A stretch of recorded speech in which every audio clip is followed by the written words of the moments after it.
30 years ago this week, the world of cinema saw the release of GoldenEye, the 17th James Bond film. Following a 6-year hiatus that saw the departure of Timothy Dalton, Pierce Brosnan stepped into the role as Bond, who travels the globe in the company of programmer Natalia Simonova, determined to halt the deployment of a nuclear electromagnetic pulse space-based weapon developed by the now dissolved Soviet Union. But the subplot of the film focuses on the newly appointed head of MI6, M, who finds herself thrust into a leadership role at an organisation in disarray. And while Paul Hanlon doesn't particularly bear any resemblance to Dame Judi Dench, at times yesterday he could have been forgiven for wondering if one of his own agents was secretly plotting against him, as the Rovers imploded like a giant secret Cuban satellite dish and lost 3-0 to Airdrie. This is the Oh No No No podcast. I am Duncan Cameron, and joining me tonight is someone who I am absolutely certain knows his Alec Trevelyan's from his Boris Grishenko's. It is Leslie Mayborn. How are you, Les? Well, we're absolutely not on the top of the table, and I think we are Trevelyan rapidly towards League One. So I was delighted that you'd queued me up with some GoldenEye references there, because it set me up perfectly. Delighted to see also that Famke Janssen, the actress that plays Xenia Onatopp, is now a very big proponent of active travel and was photographed cycling around New York. So Dutch on their bikes, and there's a few other people that I might want to see get on their bikes later too. But we might come to that. See, if there was like some of the guys of the podcast, I would have checked that before we started. I would have said, "Oh, by the way, I'm going to do this GoldenEye thing. Can I just double check? You've seen it, you noticed that." Didn't remotely occur to me. I just knew you'd be absolutely on top of it. Not that pun unintentional. Anyway, it is just me and you. As it turns out, getting people onto a podcast after that shambles yesterday is harder than driving a tank through downtown St. Petersburg. So, before we do get into the game itself, this is the first time you've been on in the last week or so. So just to kick us off, give me your thoughts on Barry Robson's sacking, Paul Hanlon's temporary appointment, and everything else that's gone on in the last 10 days or so. I'll have to say, I was surprised that Barry Robson was emptied when he was. I had kind of thought after the Queen's Park game that he was effectively going to be given the Airdrie game. And I mean, you would just think the logic dictates that if you can't beat the two teams that are below you in the league, that you don't deserve to be there. So I think the general vibe had been that you were expecting him to get the Queen's Park game, but then boom, no, it came out on Tuesday morning that he and Andy Kirk had been emptied. It kind of felt inevitable to an extent. I do think I think, like a few of the guys have been saying before, it's important, I think, to acknowledge he did drag us out of trouble last season. And it's one of these ones, from the outside looking in, you might think it's a bit harsh. A couple of points off the playoff spot, and with a reasonably decent start to the season. But there was a lot of parallels, actually. One I thought to a lot of parallels to Callum Davidson at Queen's Park last season, who followed a very similar trajectory. Comes in, sorts out a team in disarray, gets them out of trouble, makes a really decent start to the next season, and then from the outside looking in, you think, well, that's really weird. But then if you actually listen to the supporters that have been watching the games, you're thinking, actually, no, the football has been absolutely brutal, and a few good results here and there are papering over some pretty big cracks. I mean, I think the thing as well, I've being from the north of Scotland myself, I have defended Robson's style of communication quite extensively, and by saying we're just like that. But you did start to see interviews, and you heard stories, and you hear one or two, and you think, okay, that's just anecdotal, about not showing up to see mascots and things, and you think, well, you hear one or two of those things, you think, okay, it's just anecdotal evidence, but then it does start to build up a picture of, okay, is this how he engages with the players too? I mean, we don't know, and I think, credit to you, you actually called it right when we appointed him. I remember you saying something along the lines of, if you listen to the Aberdeen supporters, the thing they said about Robson was it was the way he talked and the way he communicated, and the sense that, what we were seeing as supporters was, also holding up on the training ground as well.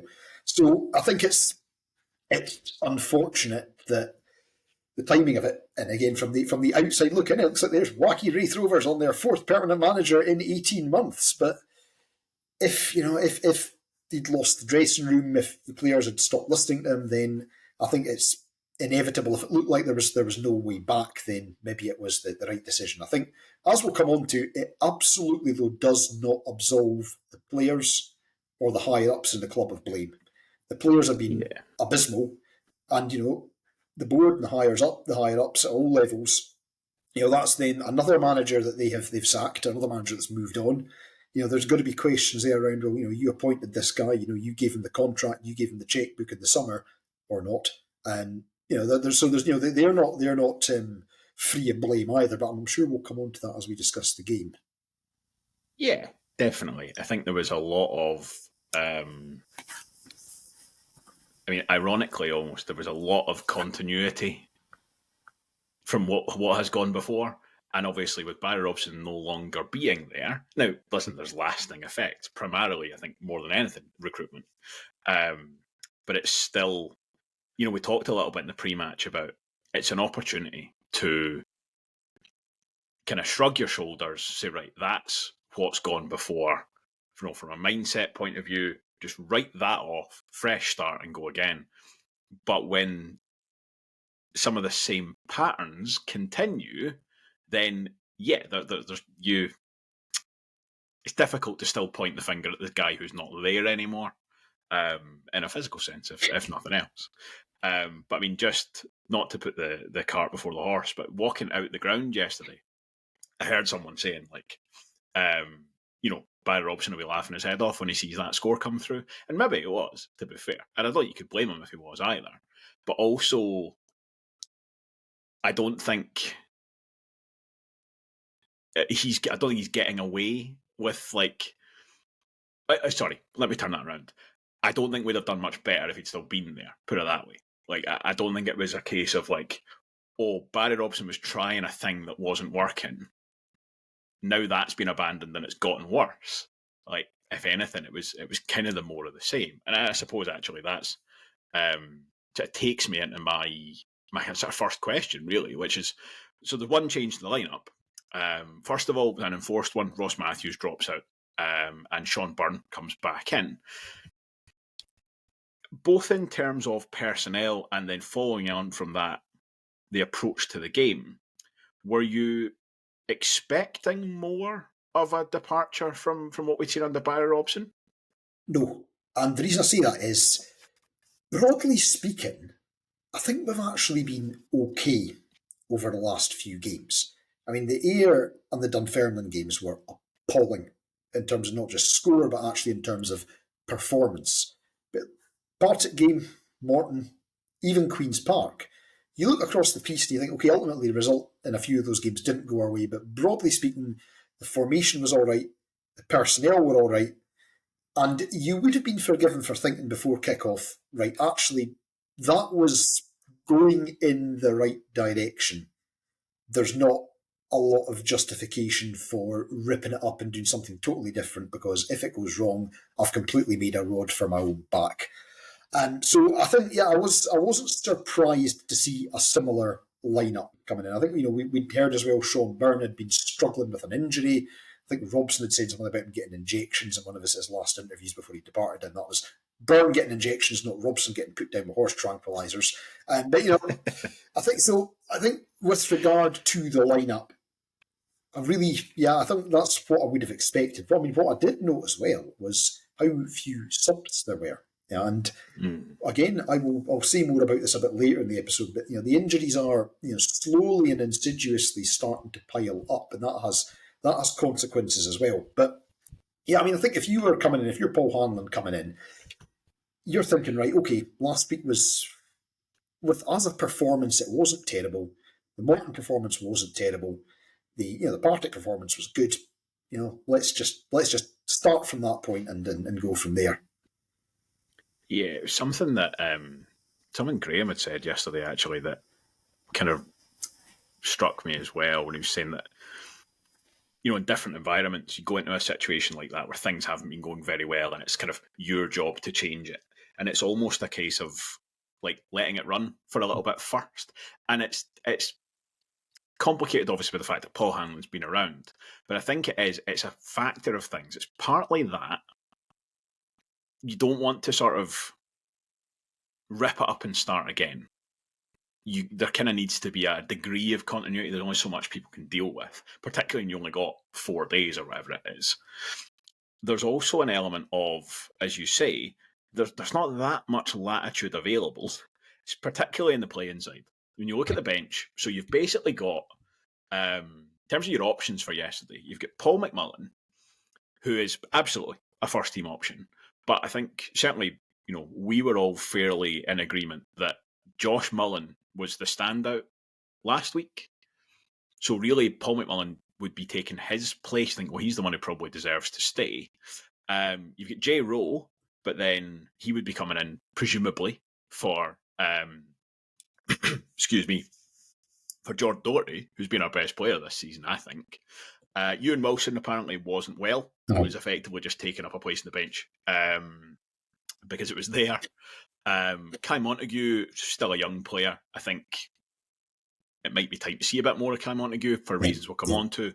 And you get Callum Smith, who, again, is kind of coming back. So you've not got a huge amount of leeway in terms of kind of personnel there anyway. In terms of the sort of playing style, I did think there was a couple of changes here. Nothing revolutionary, nothing kind of wide or kind of broad, but just a couple of things. I felt like the defence was a little bit higher up, presumably in an attempt to try and just push the game up a little bit. And it's a risk. It's a gamble because Airdrie were making use of that space. But ultimately, it was a change. It was something that Paul Hanlon, by the looks of it, had sort of decided to try and tweak a little bit. And then the other thing, he spoke about it in his interview, talked about being a little bit braver and a little bit, taking a little bit more of a risk. And where I felt like this was where this was kind of in evidence was that compared to the last couple of weeks with the midfield, so obviously you've got Sean Byrne is back in for Ross Matthews anyway, but like last week, for example, at Lesser Hampden, it felt very much like it was Ross Matthews and Paul Niso with sort of Scott Brown in front of them, whereas yesterday I felt like more it was Sean Byrne was sitting, then Paul Niso was pushed on further to kind of he was closer to Scott Brown, but also it just felt like Paul Niso actually had a bit of license to sort of play some football. Didn't necessarily do an awful lot with it, but there was just a little bit of passing and running from him that we hadn't really seen in his performances up till now. And it just looked like, it almost looked to me like that instruction of sort of be braver had only really been given to Paul Niso, and that was where it was in effect. Was there, first of all, feel free to disagree if you think any of that's not quite what you were seeing. Anything else in there that you saw, and how do you feel those changes kind of affected the game in the early stages? I think it became quite apparent to me from quite early on that we were actually trying to make more of an effort to play the ball to Jack Hamilton's feet rather than launching things up to him. So, there was an effort, I think, to try and keep the ball on the ground. You're right about Niso, and that probably the fact that Sean Byrne had come in and had probably meant that you've then got somebody who can do the deep lying role, and you can then say to Niso, right, go and run about a bit more. Because we've seen so little of Paul Niso, we've got so little to go on. It's very hard to get a clear picture of what position does he play? Where does he go? What does he do? Definitely. And so maybe the case in training or something. Actually, he's been a lot more comfortable playing further forward. That's maybe how whichever branch of Rangers that he's been with, that's maybe how they've been using him. We simply do not know. So it's maybe the case. I think perhaps rather foolishly, I assumed because he was tall, just thinking about how I used to set my teams up in PES 6, you take the tallest midfielder and stick him at the base and just knock everything out there. Clearly there's more to it than that, and it may be that actually his skill set is getting a bit further forward and pinging the ball about a bit. So no, you definitely had that license to go forward and roam a bit and probably play actually furthest forward of the three of them. But as I say, also more forward passes most of the time. There was more of an attempt to get the ball moving forwards reasonably quickly rather than going side to side. Definitely saw. I think we saw that as well. But as I say, the main thing I noticed was just actually trying to get the ball to Jack Hamilton's feet on occasion as well. Yeah, there did seem to be a concerted effort to actually play some passes kind of into the middle of the park. I think it still falls down quite a lot, just given the players we've got available to us. But it was actually, I'm skipping ahead, but it's this point, I might as well just box it off. I thought the start of the second half was the most obvious for that, where a couple of just the way that you see some of these guys, how they want to play football, where it was Sean Byrne dropping deep. This was almost immediately after halftime. It happened twice, a really quick succession. Sean Byrne drops deep, takes the ball off the defence, turns and looks, plays a 20 or 30 yard pass forward into Paul Niso, who takes the ball on the turn and is then looking at, effectively, the attack with options with the ball at his feet. And that just hadn't been happening for weeks and weeks and weeks. Like, we just don't do that, haven't been doing it. And it wasn't that we suddenly started doing it all the time yesterday, and there was still a fair bit of the long ball. And I actually think Airdrie, in large parts, did it a lot better than we did. But there were signs there. And I thought it was particularly obvious that it was immediately after halftime that they'd gone in and said, look, it's not even taking chances. It's like, don't just get rid of it. Like, you can take 2 seconds to put your foot on the ball, have a little look around. And again, there was some of that, and that I thought the first, possibly even inside the first 10 minutes, there was a point where the ball went to Paul Niso. He was in the opposition half, and he put his foot in the ball, and he turned his body around so that he was facing sort of the game, effectively. And then he looked, and then he passed. And I thought, I've not seen him do that before. Like, it's just that, and hopefully that is the seedling of a positive change that we'll see some more of. But it wasn't by any means at all like a great start to the game, or certainly a one-sided start to the game. I felt like it was very open, and there were kind of chances, for sort of half chances for both sides. Was that relatively in line with what you expected, given sort of Airdrie's recent upturn? Exactly. I mean, so they are bottom of the table, mathematically, but in terms of performances, so I watched the Partick game, and clearly they were very, very unfortunate not to win. They're also, I mean, this was the same as Airdrie last season. Early on in the season, a very similar pattern. They got absolutely humped with injuries, but they weren't getting battered in games. They weren't winning.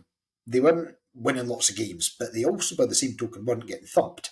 And you could definitely see there was a bit of quality there, and especially since Danny Lennon has gone out the door and Arden Taylor Sinclair's come in, they've actually been trying to play a bit, and the quality and the endeavour, and actually I think they've got the players to do it. So we'll come on to him again later, but Chris Mockery is a player that I really rate. He's actually, I think in my opinion, one of the best players in the division, and I would be amazed if he's still at Airdrie, let alone in the Championship next season. And again, right early on, ball came through over the top. I think we thought it was an offside. He took it down brilliantly, took a couple of touches, and then just kind of fired it straight at Josh Ray. And we got off the hook there early on. But no, I mean, you could see, the Airdrie, they recognised they could get in behind us. They recognised that they could hit us on the break, and then Mockery, as I say, but also Henderson and Gallagher were exploiting that whenever they got an opportunity to do so. Yeah, it was that opening period. Watching it back more than anything, actually, watching the highlights, a real kind of slugfest. Like, there's real chances at both ends that none of them are real kind of gilt-edged chances, but chances that on another day could lead to goals, and you've got multiple for either side. Then unfortunately we do get a gilt-edged chance. This is Paul Niso coming into the back post to try and get in the end of a cross. Now, first thing I want to say about this, just to try and put off talking about the miss for a few seconds longer, it's a really good move. There's proper passing in this. I think if this goes in, we are sort of waxing lyrical about like Paul Hanlon ball, just as a direct contrast to what's gone on before. And it's not groundbreaking. It's not something that would normally stand out. But it's just there's passing and there's moving, and it goes from one side of the pitch to the other, and then it's a really good ball across. The other thing as well, I don't think last week or the week before that, Paul Nisso's there. And it's not necessarily to do with him, or even necessarily to do with like the run. It's more just the bodies, because it's not just him. So he's there, but then you've got Scott Brown and Dylan Easton are sort of on the scene as well. And there's a couple of those early chances where, again, I think that's the outcome of kind of be braver a little bit, just a little bit more. Just make that run. Like, yeah, two of the midfielders, they can both go. And maybe, as you said, maybe it's just a symptom of kind of Sean Byrne being there as well. But it did seem a little bit more positive. But,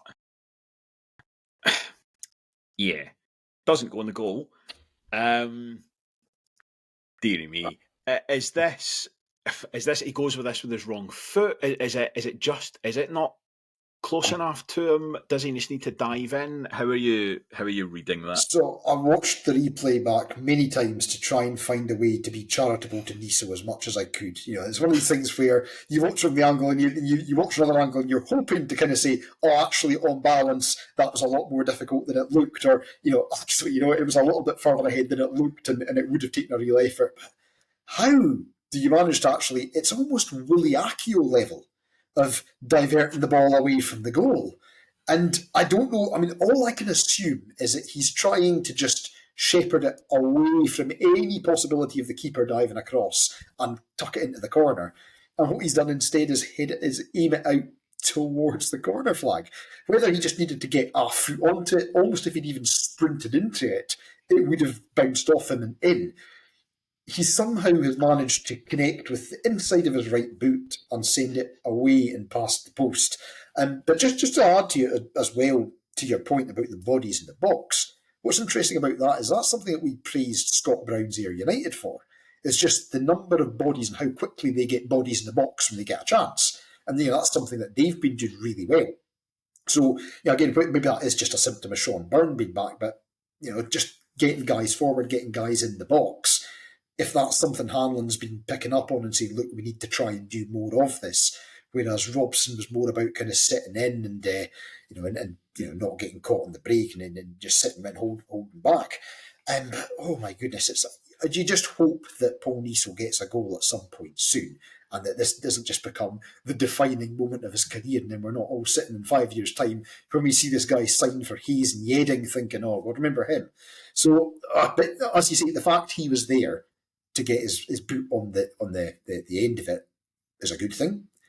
But dearie me, no, I think there's very, very few mitigating circumstances one can make for that, other than to say that relying on a 18-year-old, 19-year-old who's only played a handful of games and needing him as a number 10 is a bit symptomatic of where we are with the squad. Yeah. Speaking of career-defining moments, and a lot of time on this podcast we'll say things like, I've never played football at this level, I don't know what I'm talking about, and all this kind of stuff. And it's invariably true, first of all. But no, my football career peaked in primary 6. And it was basically the only game of school football I ever played. And whether it was causation or correlation, who knows, but I missed a chance like this. This is really, I just need to this is essentially really dialing into a kind of trauma-based therapy session for me now. But it was exactly like this. It was a cross coming over from the far side, complete open goal, and instead of just effectively just getting in the road of the ball, I tried to sweep it home with my right foot and instead just swept it past the post. Exactly like this. And I think what my advice to Paul Niso would be, don't just never play football ever again. Yeah. It's not great. Keep going. Yeah. You'll be fine. But at the same time, just put your left foot out, like, because that was the same as you. I went to look at it and I was like, right, charitable hat on, empathetic hat on. How has this happened? How has he sort of not gotten to this? And the one I'm always looking for is, has he had to break his stride? Like, is that what's caught him out? And I think he has broken his stride to try and take it on his right foot. And it's like, if he actually just closes his eyes and keeps running, I think he will kick it into the ball with his left foot accidentally.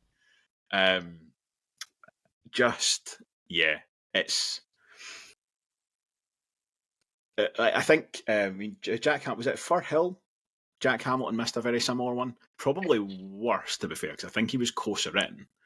And even the Scotland game last night, Che Adams missed one with his head that was the same kind of idea. Like, it's obviously, but it's still just like, I realise of all the kind of strikers I could name there to try and back him up, like, two guys who aren't having a great time, put it that way. But yeah, do you think that? Are you looking at a very, very different game if that goes in? Absolutely. So it's the same story in the Queen's Park game. It's the same story in the Morton game.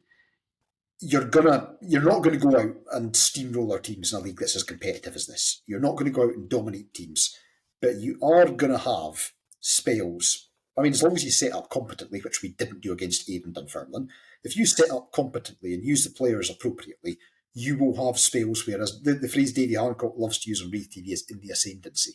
So when you are in the ascendancy, you're going to have spells, you're going to have chances, but we just cannot score goals.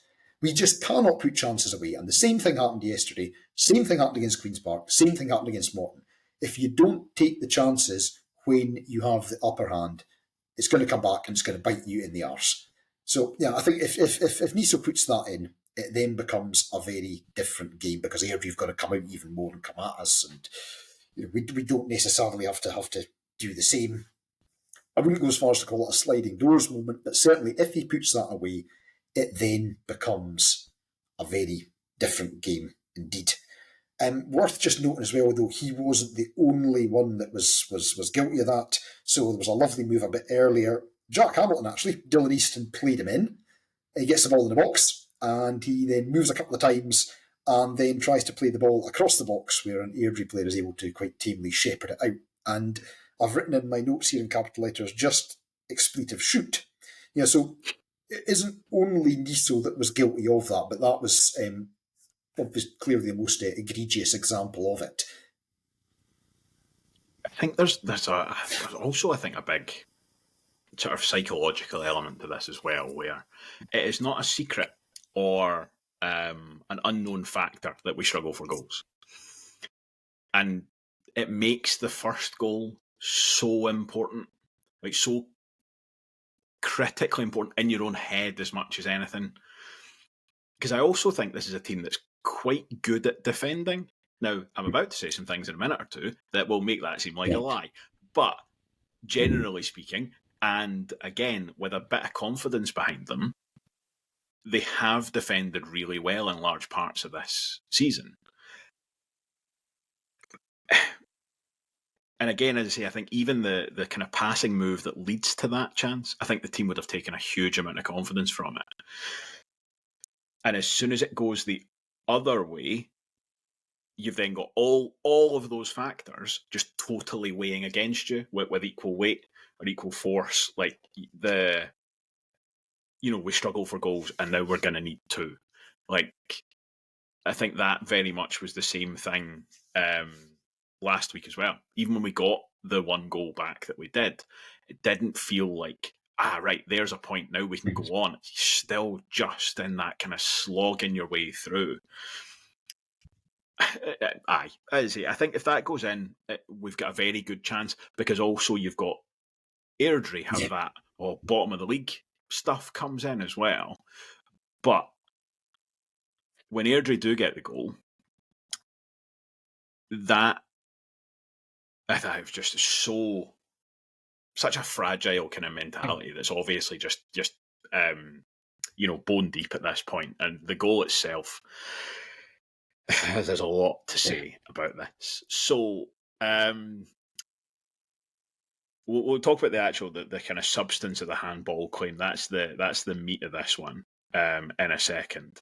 But there's no getting away from the fact that this is like real cardinal sin stuff. I mean, even me with my one primary six cap under my belt could tell you you've got to play at the whistle, Yeah. and it's a thing I find quite trite sometimes, and a thing that I find very easy to sympathise with players about. Usually, where if you see the ball hit someone's hand and you know that it's a handball or whatever, you can stop momentarily or whatever it is. But this is so egregious and so prolonged, like it's horrendous. So the ball is the Rovers are trying to clear the lines effectively. Scott Brown kind of shuttles the ball into Dylan Easton. I don't think it's a pass he needs to make. Dylan Easton tries to kind of then play his way out of trouble. Don't think he needs to do that either. The Ewan Henderson, I mean, I don't know, a suggestion that he kind of dives. I don't think he does. I don't think it's a foul either. But he's then on the ground. The ball, it hits his hand. I mean, I don't think there's any question of that. It kind of hits his. I don't think it's probably even harsh to say he controls the ball with his hand as he's getting back up. But at that point, the entire Rovers team, I mean, other than Paul Hanlon and Darrell Connor, the two kind of central defenders, the whole kind of midfield and supporting cast just stop moving. Like, stop moving entirely. And sometimes I think you see clips like this, and a player has his hand in the air, and they'll be criticised for not playing to the whistle. But they will at least still be moving. Like they'll be going to the danger, but looking at the referee. And you're like, well, just pay attention to the game. Dylan Easton, Sean Byrne, like they're just standing, watching the game continue in front of them. And there's two or three bites at the cherry before Airdrie get the ball on the goal, and that I think that's the most, that's the worst thing about it, because you very well could have actually gotten in there. Like if when the ball goes through, if the first guy puts it in the goal, it doesn't matter if Sean Byrne's got his hands in the air or if he's busting it doesn't matter. But there is enough time elapses that they should be able to get back to that. Just talk to me about this goal, Liz. I mean, I'm not that concerned about the refereeing decision, because I think that just kind of excuses a litany of failures. I mean, my immediate thought is that Brown should just have booted it clear. If he shails that clear, there is no issue. I mean, the ball might come back to us 20 seconds later. Scott Brown has it at his feet. He then makes a hospital pass to Dylan Easton, who is then very quickly swarmed. And Henderson goes down. Those I've heard, people who saw it from different angles said it was a blatant handball, but as you say, everybody then stops. Although fair play to Airdrie, Murphy not only shoots, but gets a shot on target and forces a save from the keeper. Gallagher then also gets a shot on target and scores. So how many times have we been in a situation where we've actually managed to get two different players in the box, getting a shot away and resulting in a goal in the same move? But no, as you say, play at the whistle. And it's one of those things where maybe it's just because it's so blatant that the assumption is, it's going to be blown for. So I was watching it, so I watched it on the pay-per-view on the stream from home, and nobody seemed to know what was happening for a split second until then Chris Mockery pops out the other side of it with the ball and fires it straight at Josh Ray. But we saw it again with Josh Fowler's second goal at Queen's Park last week, and then I'm not wanting to scapegoat Scott Brown, but he just happened to be there, the same kind of thing, just smoking a tab at the back post as the move is unfolding in front of him. And again, I don't know whether that's just a fragility thing because we keep seeing it happening, but just that switching off and letting people in. It's the second week in a row that it's happened, and it is immensely frustrating. Yeah, so when it happened, I didn't see the handball clearly enough. It was like I was pretty confident given the reactions. Like something's happened in there. Like I'm sure when I watch this back, there'll be something because it was such a kind of unanimous objection from the Rovers players. But as you say, it doesn't let you off the hook. It doesn't.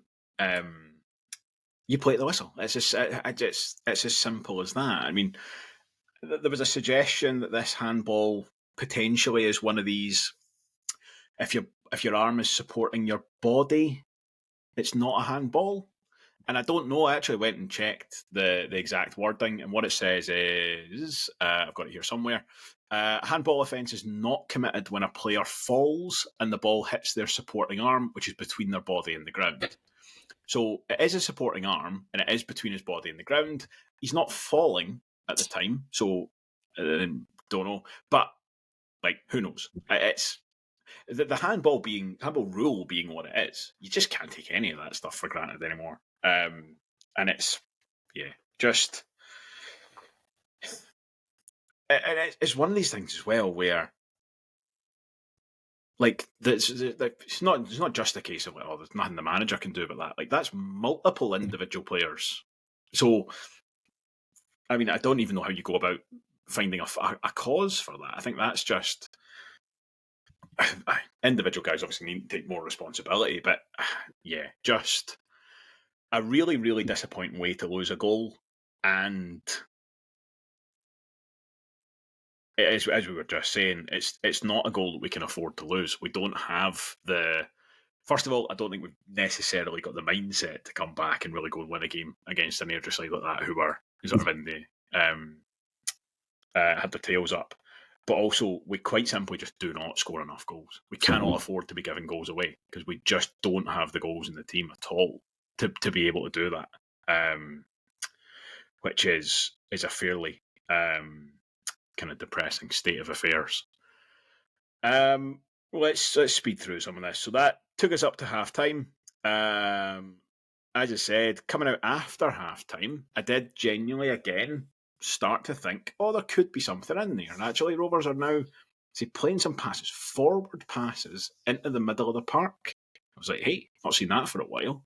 Where it looked like we might be starting to actually play a little bit of football that might get us somewhere. And then a couple of little kind of half chances, bit of a stramash here and there. Rovers players in the box, and in the 52nd minute, there is another one of these. Scott Brown has a shot from relatively close in. I'm pretty confident saying that it comes off the defender's back. Both Scott Brown and Paul Hanlon want a penalty for it. I don't think there's any substance in that. Dylan Easton then goes over a leg, and there are much louder claims for a penalty. But again, referee's not interested. The ball is played out to Ewan Henderson, who is still 20, 25 yards inside his own half. Oh, aye. He runs in a straight line, more or less, before crashing the ball in off the crossbar at the other end to make it 2-0. Well, I suppose let's take the kind of sideshow first of all. The penalty claim on Easton. Are you interested in that? I think the fact that we were not showing multiple replays of it on the highlights suggests it wasn't a stonewaller.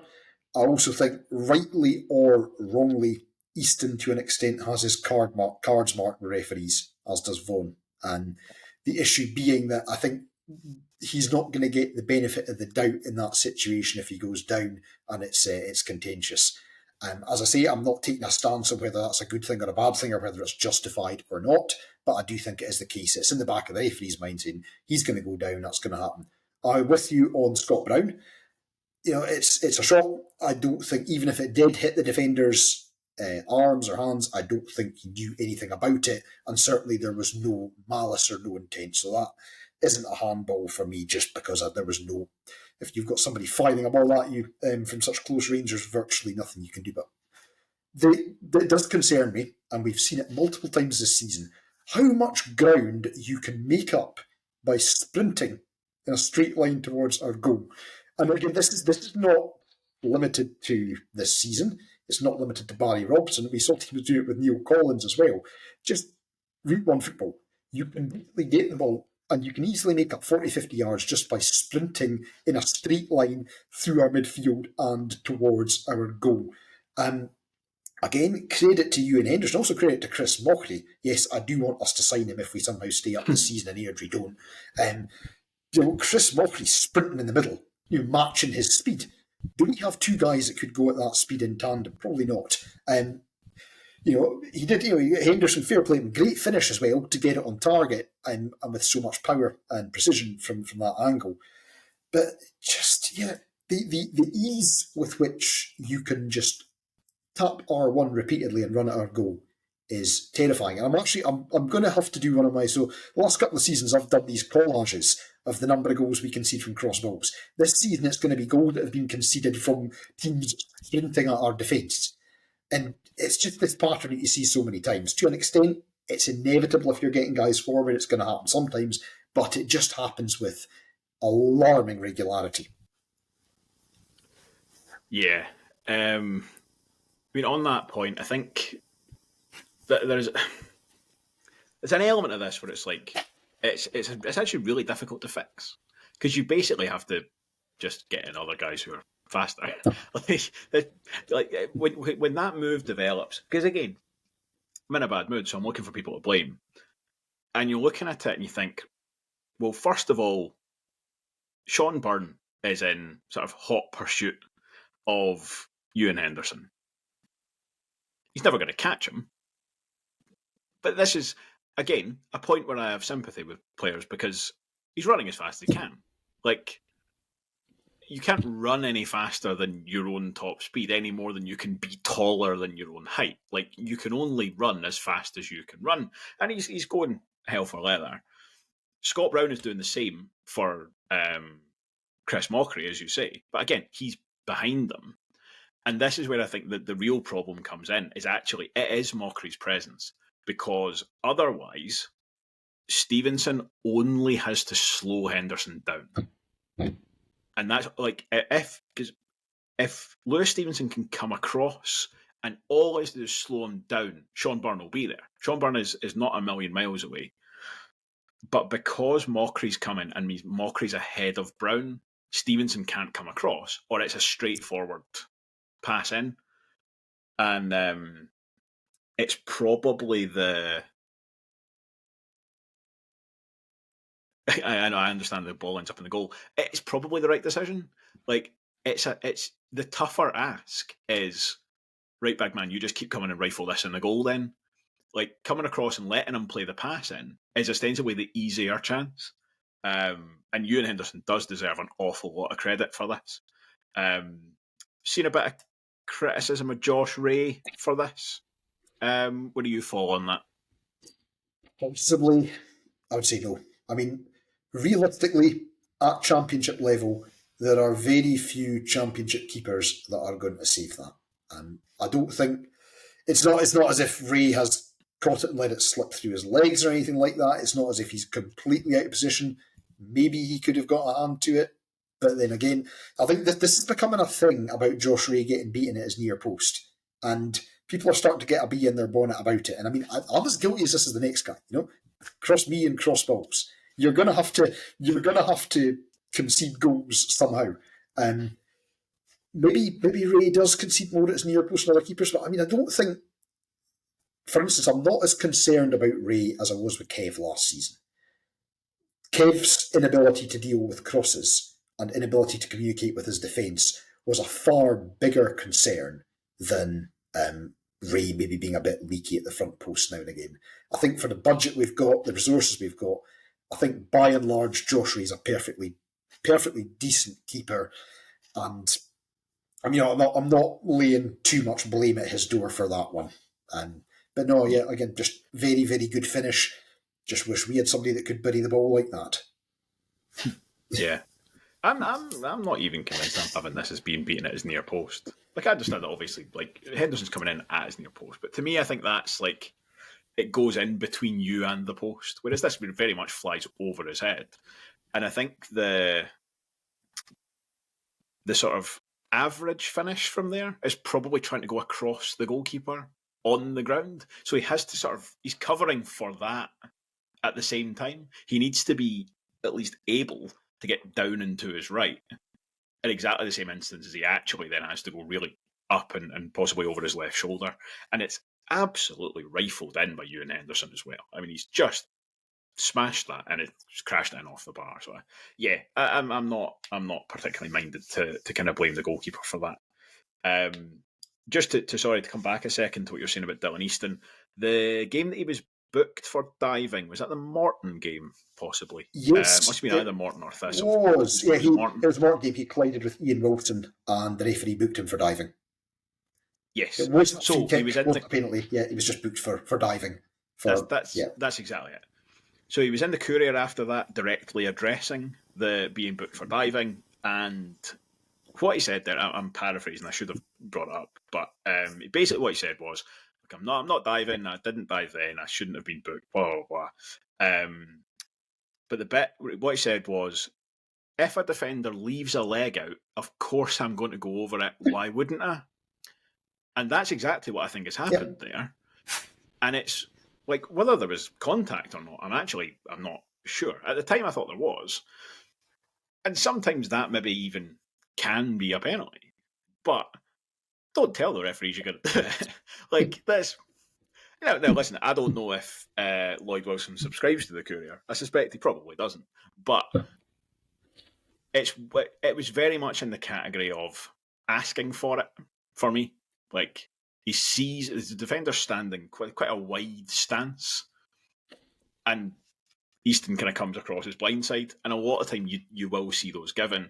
The most telling thing for me on this was very little complaint. Yeah. And the fact that it ended up in a goal. Because you see, obviously, the first one, they're all absolutely adamant that it's been a handball, and they're up in arms and they're really raised over at the linesman and all this kind of stuff. And there's really none of that for the second. There's a bit of slight disgruntlement, but they're really. I thought that was pretty telling. So the red hot talking points just keep on coming, I'm afraid, because shortly after that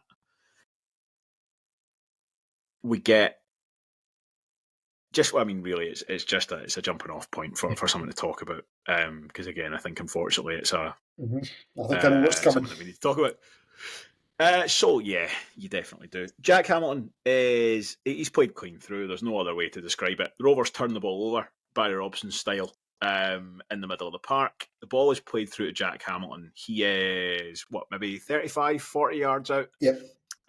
With clean air to run into, and quite simply doesn't make it into the box.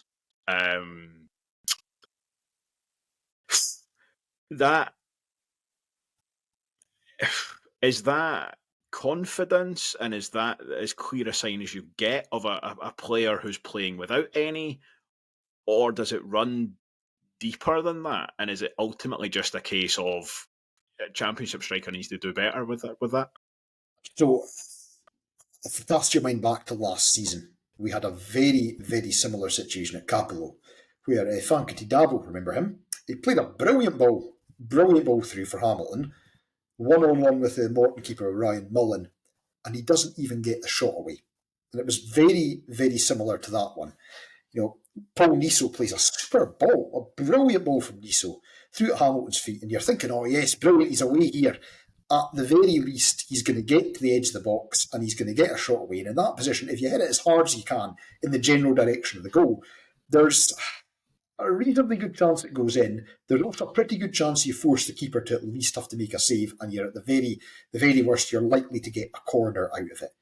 But I don't know if he slows down, if he just doesn't have the pace, but he's crowded out. And again, fair play to the Airdrie defenders for getting back and crowding him out. There was a real effort there to get back and do that. But, comes through, he appears to either slow down, I don't know, whether he just can't go any faster. He's crowded out, and then he falls over backwards. And it's perplexing. And it's in some ways unfortunate.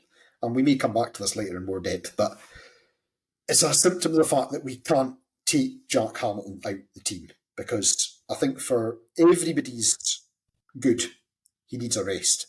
He needs to be taken out the firing line for a bit, because it's not doing his confidence any good. It's not doing anybody else's confidence any good. You could argue, my dad is a big proponent of playing two up top, having grown up in the 60s and 70s. There is a case for saying, okay, get somebody up with him. I think that's a totally fair and reasonable argument. But who have you got? You've got Callum Smith, who's still coming back from a horrible injury. I think we didn't realise when we signed the cooperation agreement that Wales under-19s play 60 games a year, and that Josh Gentles is primarily a Wales under-19 player who we get use of once every few weeks. Lewis Vaughan hopefully will be back soon, but he's injured and you can't rely on him at the moment. So it's just a very unfortunate series of events whereby Hamilton's confidence is clearly shot. He's clearly shot to pieces. We all want him to do well. We all want him to score. We all want him to succeed. But there's just no option to take him out the team. And again, the unfortunate similarity, and I'm not comparing the two players by any means, was the end of Ian Murray's first season, where the injuries were just mounting up, and players who maybe knew they weren't going to be here maybe weren't so keen to risk themselves. And we ended up just playing Willie Akio every week, simply because he was the only guy that was fit. And you're just thinking, this is not good for anybody. So I did I think that, but also, I mean, it goes deeper than just this season. And I do not want to stick, just to be clear, I don't want to stick the boot in Jack Hamilton, because I know he's had injuries. He's not had a clear run of games. But, like Greg said a couple of times, we're 2.5 years in now. So his first season with us, he got 7 league goals. Queen's Park's Rudy Payton got 17 that season. Airdrie's top striker, Todorov, got 6. Last season, and again, remember Hamilton was injured, he got 3 league goals. Zach Rudden got 9 for Queen's Park. Ben Wilson got 9 for Airdrie. This season so far, Jack Hamilton's got 2 league goals. Queen's Park, Josh Fowler's got 8. Ewan Henderson's got 7. So, with respect to Airdrie and Queen's Park, you're looking at two teams that have probably got a smaller budget than us. And for whatever reason, they've managed to get consistently more of a tune out of their centre forwards than we have out of Jack Hamilton. Now, there's a number of mitigating factors there with regard to how we play, how we score, injuries, how much of the load. So somebody like Josh Fowler clearly is doing a lot of the heavy lifting for Queen's Park. Not necessarily the case with Hamilton, but you can't hide from the fact that those are really not good numbers for a centre forward in a team that purports to be aiming for the playoff spots and in reality is aiming for the relegation spots. It's just concerning, and just for everybody's sake, I hope we get a chance to just give Jack a bit of a rest at some time soon. I mean, loath as I am to use these examples, Dunfermline brought in Zach Rudden after the season had started. Now, that seems like a slightly odd deal in the sense that they at the very least must have paid up as or what Livingston had paid him for the first 6 weeks or whatever. But he played 3 league games before he got injured, scored twice, 2 assists, which is unfortunately is more output than we've had from Jack Hamilton. Because he got injured, they brought in Barney Stewart, phoned up Falkirk and said, "Can we have Barney Stewart, please?" Falkirk said yes. I think he's scored 4 in his 4 games since. Again, and this is probably getting away from the Jack Hamilton of it.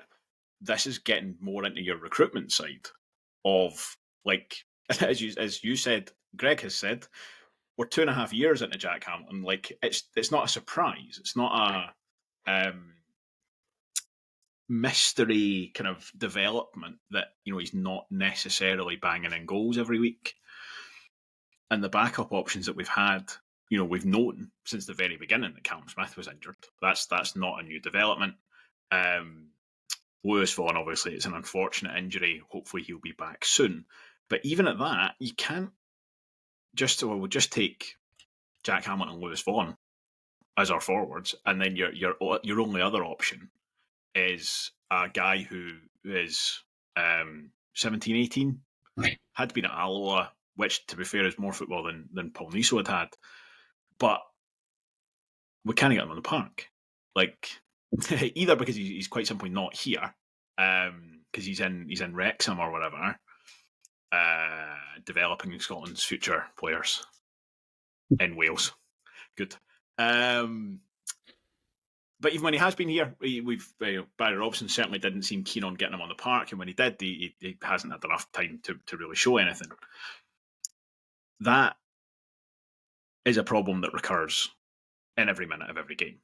And as you say, we're now, like, Jack Hamilton has no choice but to effectively endure that as time goes on. But the problem now is it's incredibly deep-rooted. It's just, like, he got his goal against Arbroath, and it was like, that's the goal he's been needing. Like, Jack's back.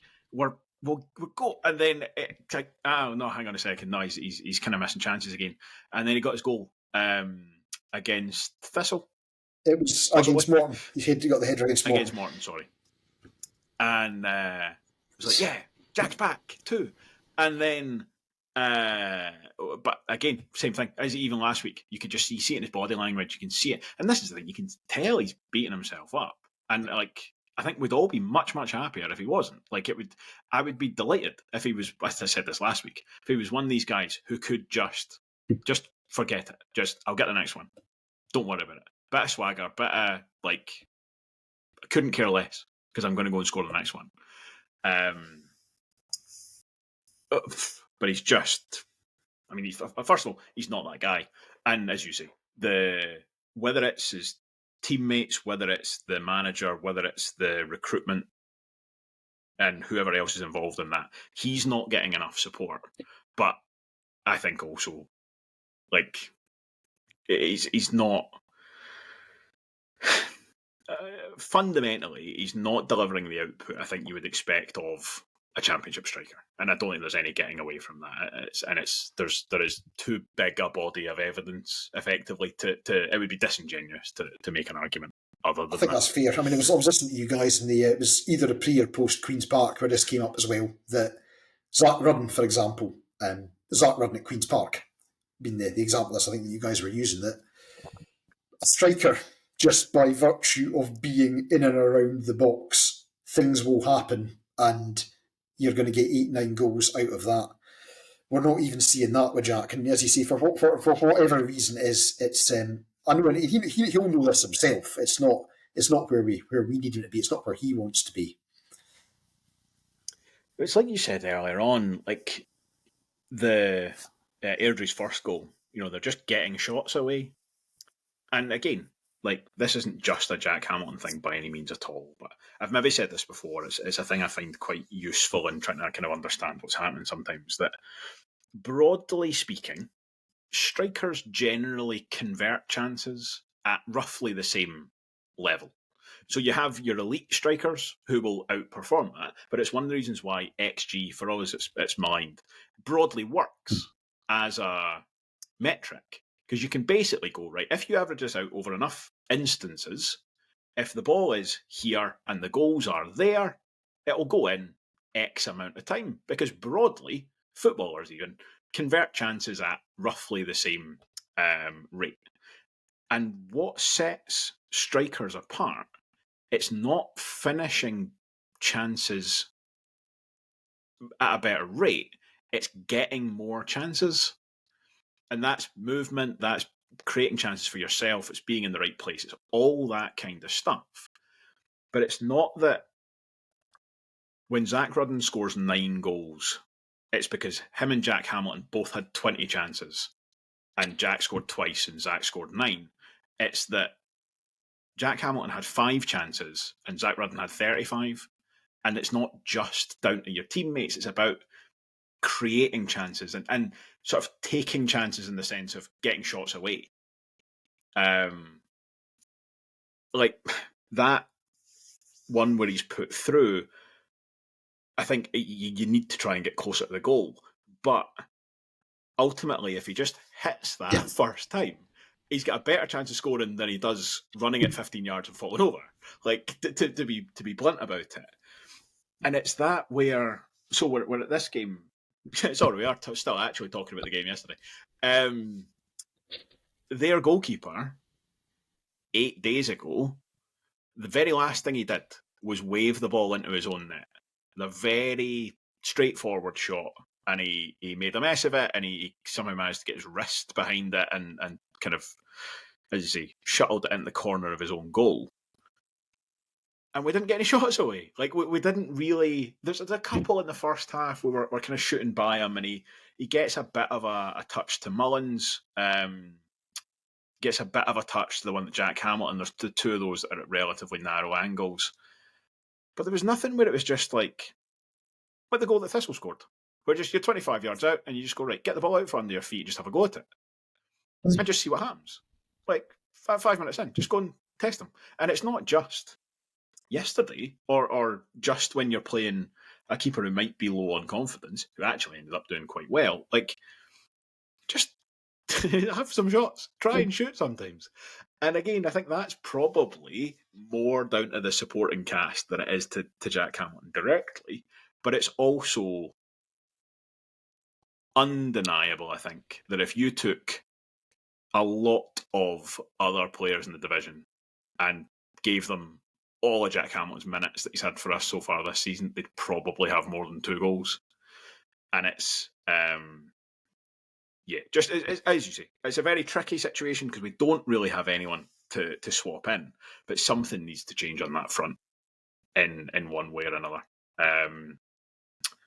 The most immediate, I would assume, is hoping that Callum Smith's now had enough minutes together that actually you could probably put them together. Or Josh Gentles must be back next week. Wales under-19s can still be playing. Well, this was they were doing a preparatory tournament when they were playing Japan. So presumably the actual tournament that follows a preparatory tournament will be coming at some point. But let's hope he is available, because it would, you would think Gentles at least might have the right bits for us to use him. I've got an alternative suggestion, which I'm going to save till we get to the end of the game, because we're going up to it. But the third goal. Yeah. So I'm going to use. I'm going to have a big speech about not scapegoating individuals, but unfortunately, this one starts with Scott Brown, 30 yards from their goal, with a touch that Robbie has used in other contexts, actually Sean McGinty, as being a first touch like a football being fired from a mortar. Which then pings away and falls to Chris Mockery. And then I think we all know what happens next, which is that he sprints through our entire half, plays a 1-2 with Ewan Henderson, and scores the third goal. Have I missed any part of that? No, you haven't. It just, yeah.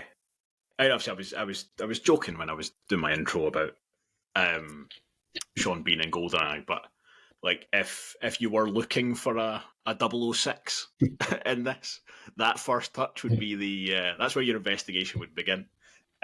Obviously, not for a minute am I suggesting Scott Brown's actually doing anything other than trying his heart out at all times.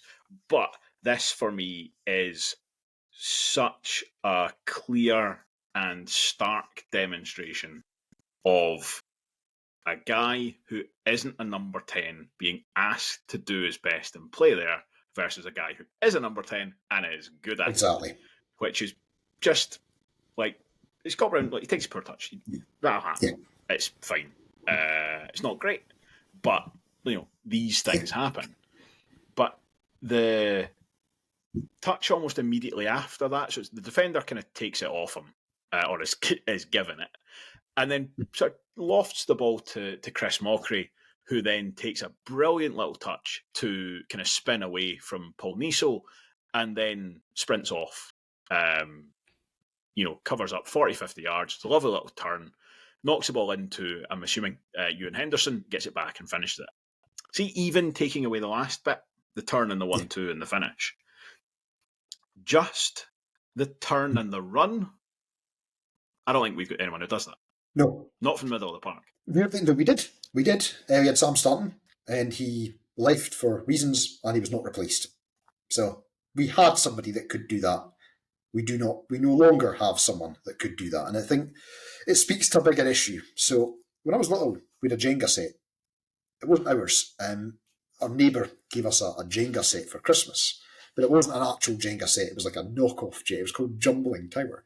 And it had come from, it was Indonesian, from some part of Indonesia, and it hadn't been treated properly. So it had woodworm.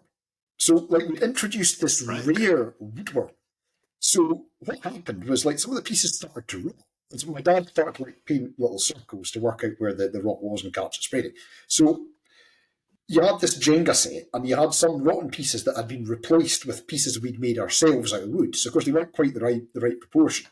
And all the time you are taking bits out of this Jenga set, putting things that aren't quite the same or quite built for the same purpose on top, and eventually it ended up collapsing. Which is a long and roundabout metaphor for where our team is at the moment. So you've effectively taken a team that started the 23-24 season being very strong at the top of their game, brimming with confidence, having all the right bits in all the right places. Things have been removed and replaced since then, with things that maybe aren't quite the same, but to an extent we still seem to be, in parts at least, trying to do the same kind of stuff. And that's just an illustration of that. There's a part there where we, as you say, we do not have anybody now that can do what Chris Mockery did, which is broadly what Sam Stanton used to do for us, and nobody in that role has been able to do since. I just wanted to get that anecdote about the Jenga set in. There's not a deeper point there.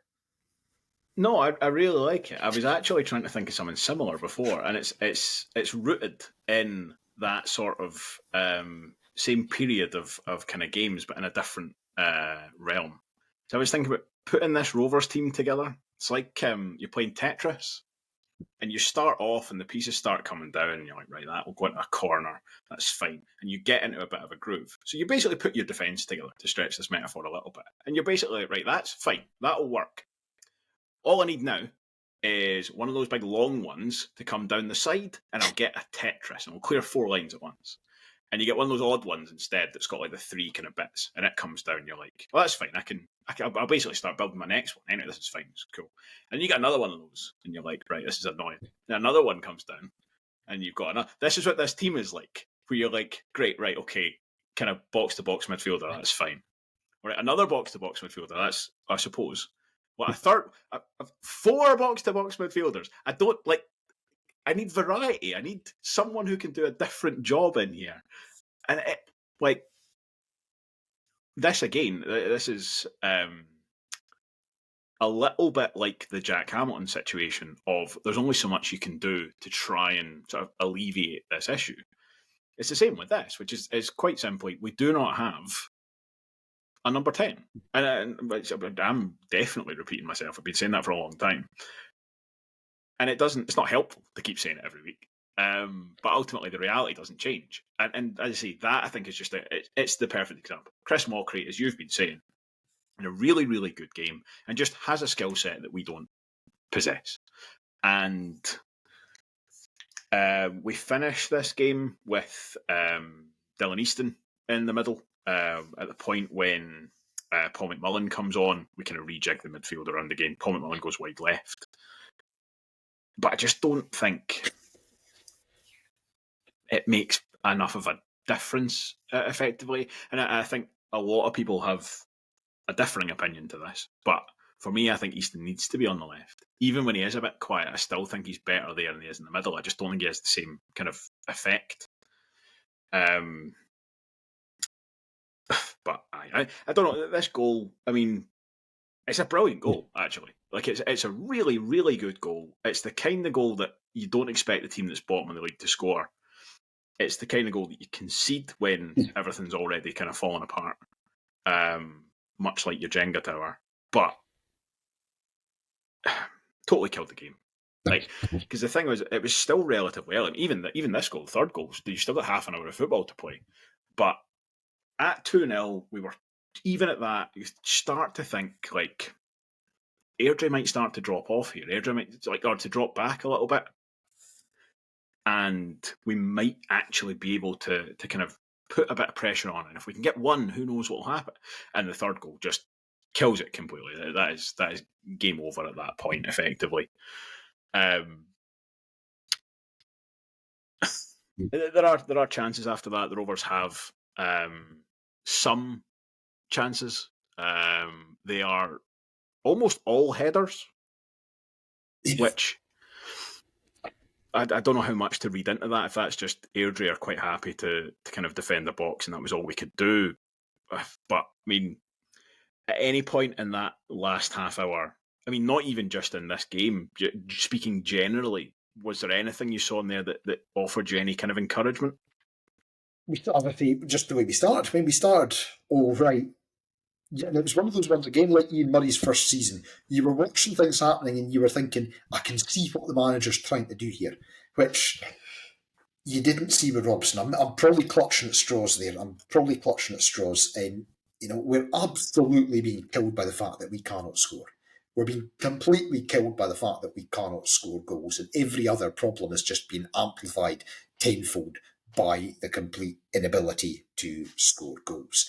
I mean, it's actually getting to the stage. And one thing I did notice right at the end, we did have one chance. Jordan Docherty whipped in a cross from the right.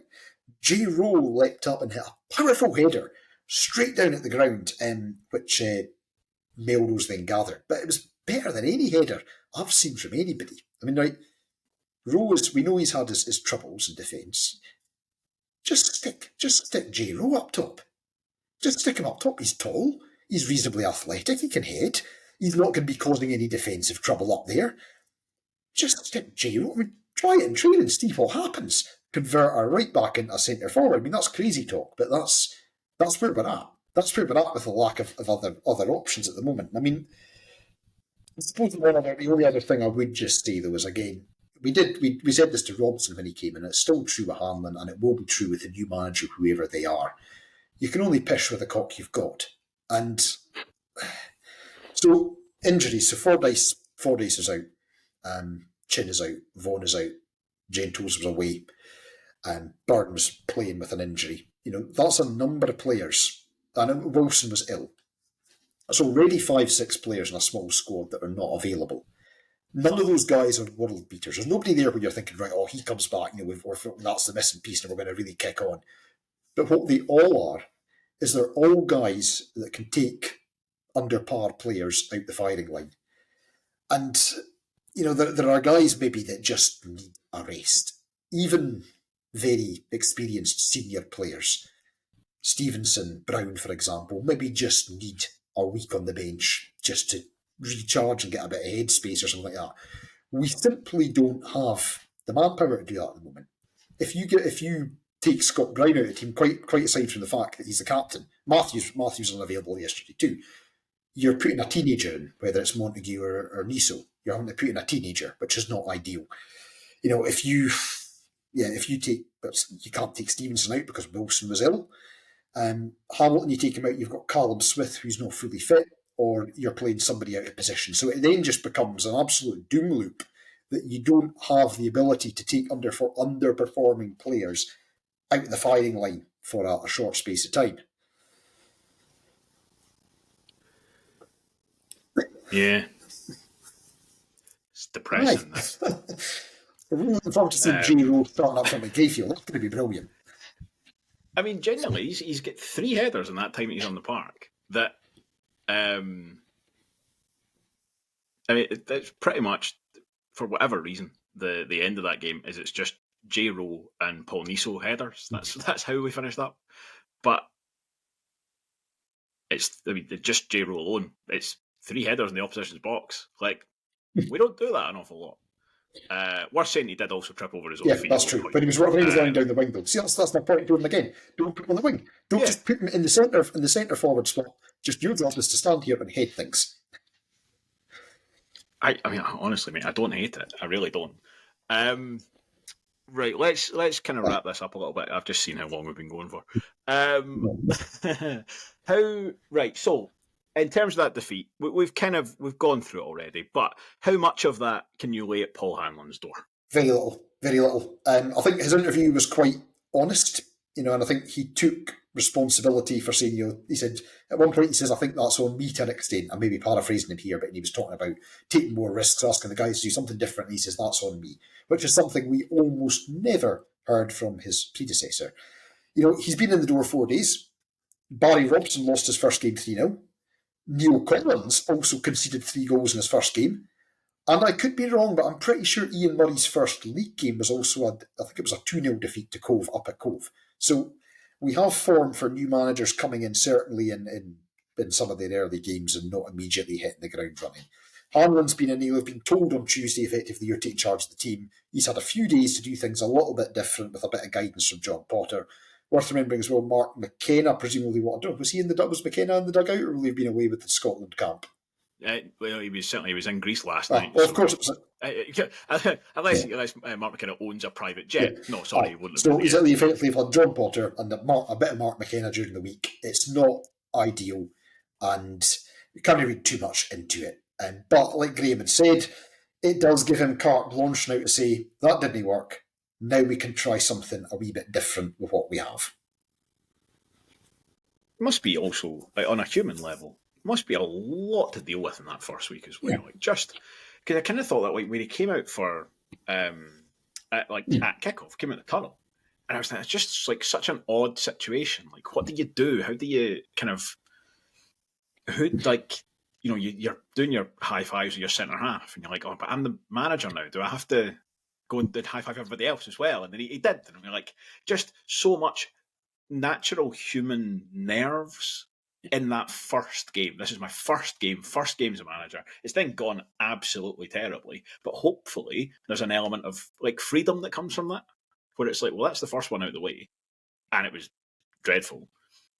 So let's just not do that again, and just go back to it. And I mean, ultimately, as we've said, he's kind of got one hand tied behind his back. With the players he's got available to him at the moment.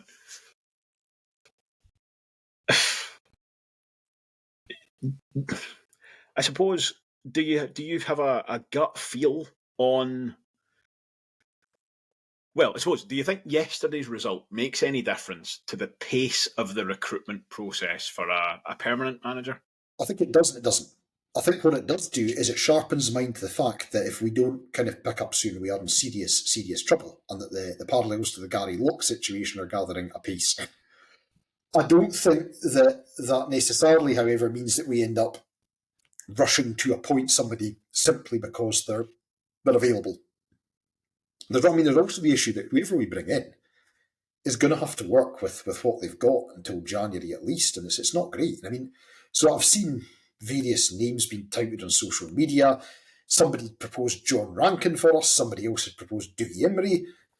Rhys McCabe was another one. I mean, I'm not saying that any of those, I don't think there's any substance. That's just people putting names out there. But in all those cases, you've got managers coming in who are having to work with a smaller squad and fewer attacking options than they have at their present clubs or their last clubs. So it's not going to be an easy gig until January for whoever comes in. I think, though, I don't think that impacts either way on Paul Hanlon's chances of getting the job, unless like he's just to steal Graham's analogy, unless he's got into a fist fight with a mascot or something after a game or something like that. I don't think there's anything that's happened that's going to have negatively impacted on it. I think it's certainly what they've been looking at, saying how's he prepared for the game, what's he done, how's he handled the players, how's he picked them up, also what's he doing in training this week to learn from and put right what went wrong. I don't know. I mean, as I've said before, I dare say anybody that any of us can think of, the board will already have spoken to or ruled out for whatever reason. Whether we agree with it or not is a different matter, but they're not just sitting there waiting. They will be sounding people out. They will be talking to people. Those will include Paul Hanlon. So yeah, we'll just wait and see. But I think, as I say, I think the bottom line is it does sharpen minds. The one positive, though, just to put a positive on it, is if we were talking about this during the day. If you look at the league table, last season, when we had the game where Falkirk won the league, and I think we went 8th or 9th after the 3-0 defeat at their ground, we were then 9-10 points off the promotion playoffs, and it was very clear that we were looking down the table. We still are looking down the table, and I think that has to be the primary focus. But the way you can sell that a potential manager coming in is, look, we're 2 points off the promotion playoffs. Yes, we need to take care of who's below us first, but if you play your cards right and you turn it round, you get the players to step up to the plate. We're 1 or 2 wins away and we're right back in it. So that's one thing that I think is more positive than compared to last season. as long as we do not continue to become complacent, as long as the players step up, it is salvageable. But it's going to be a big ask. Yeah, I know you were trying to make a positive point there. I can't help but look at that same situation with a bit of a sort of pessimistic lens as well, which is that with both Queen's Park and Airdrie picking up recently, the league I think is really threatening is split into two, and it's St Johnstone and the rest. Yeah. And I know that like Thistle were doing quite well and kind of keeping pace with St Johnstone, but I think we saw when they lost to us, which is hardly a badge of honour at this point. I don't think they've got. I think they're effectively closer to the rest of us than they are to St Johnstone. St Johnstone, even when they've been poor, I think will be absolutely fine. But Airdrie now, obviously, last few weeks, very unlucky to draw with Thistle. They've beaten us now. Queen's Park beat us last week. Looked very unfortunate not to take something at McDermott Park yesterday as well. Squeezing all the teams together like that, really from 6th down to 10th, it's a bit of a kind of double-edged sword, because it does mean that you can get into the top 4 relatively easily, speaking. Compared to a season where you've got 3 standout teams in a kind of second section. But it's also very easy to drop below it as well. You don't have to be abysmal. You only have to be a little bit worse than that average. And then you can play 6 games in a row where you're playing 6 teams around you. And if you're a little bit off it, you can come away with, first of all, hardly any points. And just by virtue of numbers alone, 4 or 5 of the teams around you are going to pick up points every single game week as well. And it's a risky situation. It's exactly the same reason why, like, Ross County cannot take any comfort at all. Like, they're already sort of out of the realm of, well, listen, we'll be fine. With the players we've got, we'll be fine. We'll be all right. Like, that's now gone on too long. And there's not... they had that safety net of, listen, as bad as this gets, we're not going to finish below Airdrie. And now they're like, well, actually, Airdrie look quite good. Suddenly now there doesn't look like there is a dreadful team who'll finish bottom. And it becomes a bit of a, no, don't become the dreadful team who finishes bottom. And we shouldn't be, when you look at the players that we've got, we shouldn't be in that conversation. But football has a funny way of kind of doing these things. And I think it doesn't take an awful lot to put that conversation to bed again. But at the same time, that's exactly what I would have said 2 weeks ago, before we played the 2 teams who were bottom of the division at the time. And we've come away from them with no points. I think just to come back to your question to me earlier about recruitment, I think we're looking for a very different manager to what we were looking for when Ian Murray departed. There you were looking for a manager, you're saying, look, this is a team that finished second last year, got to the playoff final, we've put a bit of investment into the squad, we're trying to kick on. Neil Collins on paper was a real coup to get him in on paper, and didn't quite work out in reality. Now you're looking at the squad and you're thinking, okay, you've got one of the smallest squads in the division, a budget that is... I mean, you've probably got... don't get me wrong, just there will be fans of other teams clipping this. We don't have the smallest budget, but we do have a few players on high wages, I'm sure of that, but we've got a small squad. You've got a squad where guys that were brought in the summer, with respect, are probably not upgrades. You've got a squad, you're dealing with... You're needing somebody...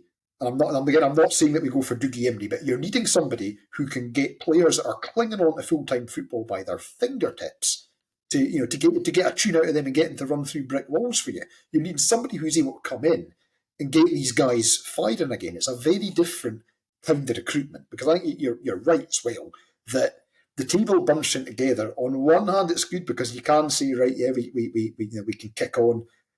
On the other hand, it does mask how much danger a team on a bad run can potentially be in.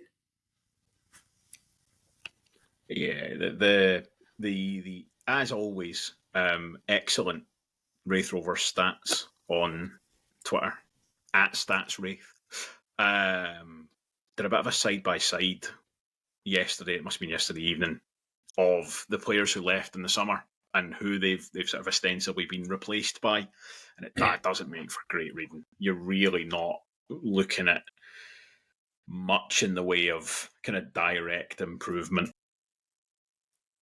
at all, really. Like, there's a couple where you can absolutely make a case, but it's none where you're going like, oh, that's a real step up. I mean, you're still looking at guys who've been with us more than a season, who are your kind of the guys you're relying on, basically, and that is, it's an unknown in terms of real kind of culpability for that. Again, we've spoken about this recently, but there's been a fair bit of kind of chatter about sort of John Potter and the recruitment side and all of this stuff, and I find it very difficult. And the reason I find it very difficult is I just think it's very difficult to know. In fact, it's impossible to know who has what responsibilities. You'll never know that unless you are actually actively part of the team that does that recruitment. And so it comes down to, I think rightly, actually, I think it does come down to the manager. I think the manager has to carry the can for it, and ultimately Barry Robson has done.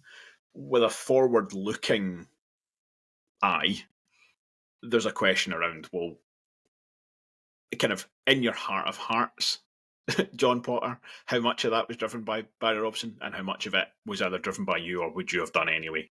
Almost. Because that, the longer it goes on, that summer window starts to really look very poor.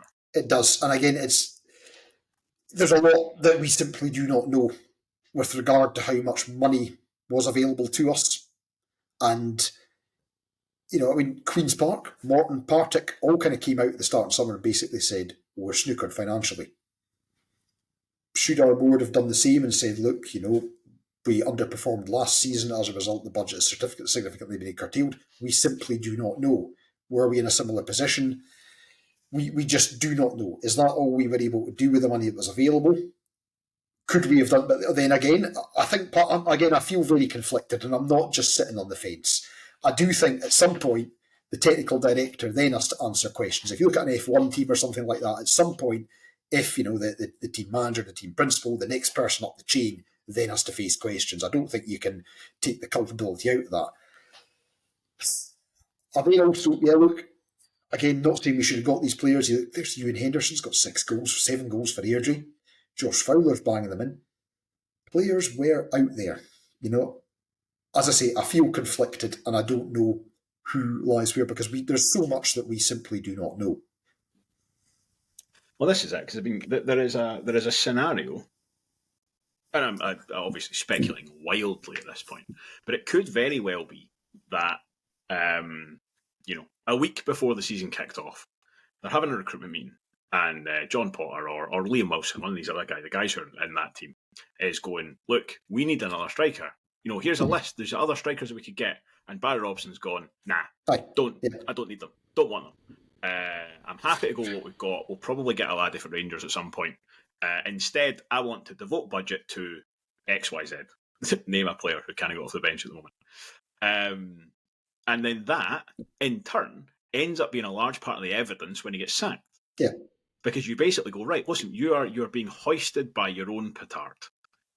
Effectively, we recommended strikers to you and you didn't want them. Now that is very, very different to if Barry Robson was going, I need a striker. Right. You can't send me into this window, bring me strikers. And then he went, right, cool, here's 5 of the ones you brought me. I like all these 5. Just go and get me one of them. And then it was up to John Potter to negotiate them, and he failed. That's a completely different scenario. Yeah, right. But as we've both just said, we have no way of knowing